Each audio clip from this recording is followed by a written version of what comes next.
Le souvenir, c'est plutôt sur un financier, vous voyez, sur quelque chose qui va avoir ce mélange d'amande et de beurre.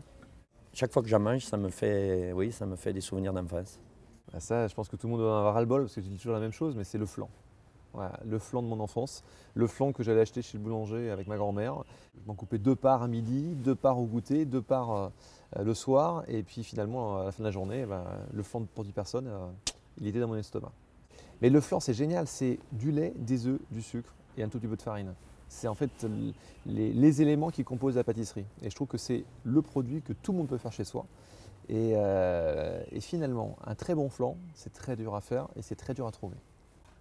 Gâteau au yaourt, parce que j'ai commencé par ça et je pense que celui-là il restera ancré à vie.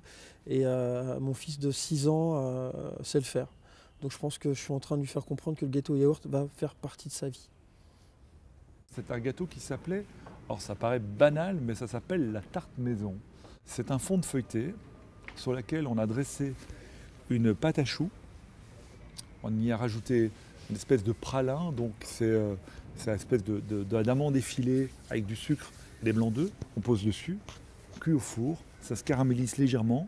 Avec le feuilletage, on a une base, et puis on a effectivement la pâte à choux qui se lève. On sort cela, on coupe à chaud, on retire le tout, on met une très jolie crème pâtissière, on met des cerises revenues au sirop, et puis on fait une crème montée chantilly absolument aérienne. Et donc on a à la fois les saveurs de ce feuilletage, la pâte à choux qui est là et qui donne son goût, évidemment avec une note un petit peu de cuit, mais qui est parfaite. On a la légèreté de cette crème, on a ces griottes qui viennent vous titiller un petit peu et amener le côté un peu acidulé. Ça, c'est mes souvenirs d'enfance.